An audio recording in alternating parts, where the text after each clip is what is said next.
Alors, la Saucony Exodus Ultra 4, est-ce qu'on tient là la chaussure de trail de l'année? C'est la grande question qu'on va se poser aujourd'hui, on va décortiquer tout ça ensemble. Et pour commencer, écoutez bien ça. On ne parle pas juste d'une petite amélioration, mais carrément d'une révolution dans le domaine des ultra-distances. Rien que ça. Alors, promesse tenue ou coup de com', c'est ce qu'on va voir.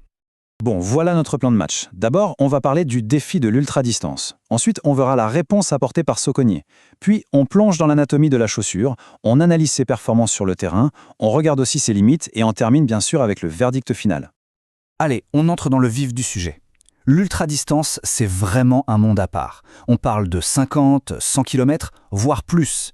C'est des distances qui poussent le corps dans ses derniers retranchements, et là, l'équipement, c'est juste non négociable.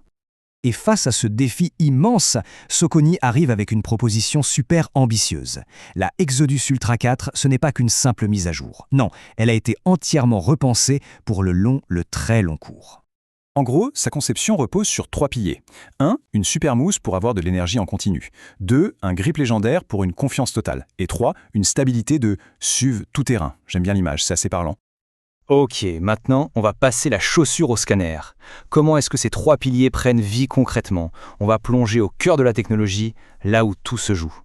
Alors, au cœur du réacteur, on a la fameuse mousse PWRUN-PB. Il faut voir ça comme un super carburant. Son job, c'est de faire 2 choses à la fois. Redonner de l'énergie pour repousser la fatigue et garantir un confort qui dure même après des heures et des heures de course. Et attention, le chiffre qui parle, 8%. Cette 4e génération embarque 8% de cette super mousse en plus que la version d'avant. C'est pas juste un détail, c'est une vraie montée en gamme qui se ressent directement sous le pied.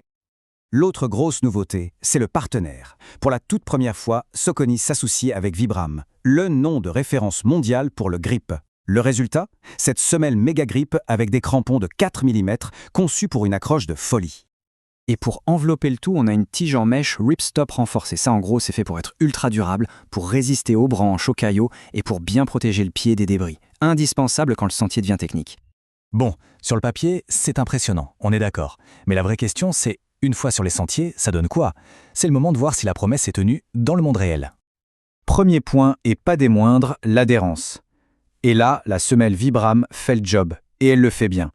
Que le terrain soit sec, humide ou plein de cailloux, ça accroche. Le genre de sensation qui transforme la peur de glisser en pure confiance. Et ce n'est pas qu'une impression, ce chiffre, 0,72, c'est son score dans des tests adhérence indépendants. C'est une preuve objective qui la place tout simplement parmi les meilleurs de sa catégorie. Voilà. On en revient à notre analogie du SUV. Eh bien, elle prend tout son sens ici.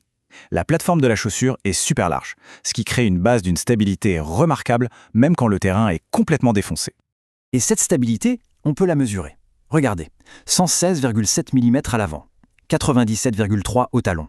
C'est plus large que la moyenne et c'est cette géométrie qui donne ce sentiment de contrôle et de sécurité à chaque pas. Bien sûr, la chaussure parfaite, ça n'existe pas. Pour être totalement honnête, il faut aussi parler des compromis, des points où elle est peut-être un peu moins performante. Faisons le bilan. Les points forts, un amorti exceptionnel, une stabilité à toute épreuve, une durabilité vraiment impressionnante. Les contreparties, son poids, entre 303 et 309 grammes, ce qui n'est pas le plus léger du marché, et sa respirabilité, qui est correcte mais sans plus. C'est un peu le prix à payer pour autant de robustesse. On arrive au moment du verdict. Alors, avec tout ça en tête, à qui s'adresse vraiment cette chaussure? Est-ce le bon choix pour sa pratique perso? Clairement, la Exodus Ultra 4 va briller sur les ultras de 50 km et plus, les sorties d'entraînement très longues et sur les trails polyvalents. C'est la chaussure idéale pour celles et ceux qui cherchent avant tout la stabilité et un confort qui ne faiblit pas kilomètre après kilomètre. Et si on la met face à la concurrence, on voit bien où elle se situe. Ce n'est pas la plus légère, ni celle avec le plus d'amorti, mais c'est sans doute celle qui trouve le meilleur équilibre entre tous les points cruciaux, le grip, le confort, la stabilité, et aussi un prix plutôt bien placé. Finalement, cette citation résume tout à la perfection. L'équilibre ultime, un vrai couteau suisse du trail running. C'est ça, sa plus grande force, sa polyvalence. Pour conclure, avec cet équilibre quasi parfait entre accroche, confort au long cours et stabilité à toute épreuve, la question du début se pose à nouveau. Est-ce que la Saucony Exodus Ultra 4 est la chaussure de trail de l'année? Au fond, la réponse dépend vraiment des priorités de chaque coureur.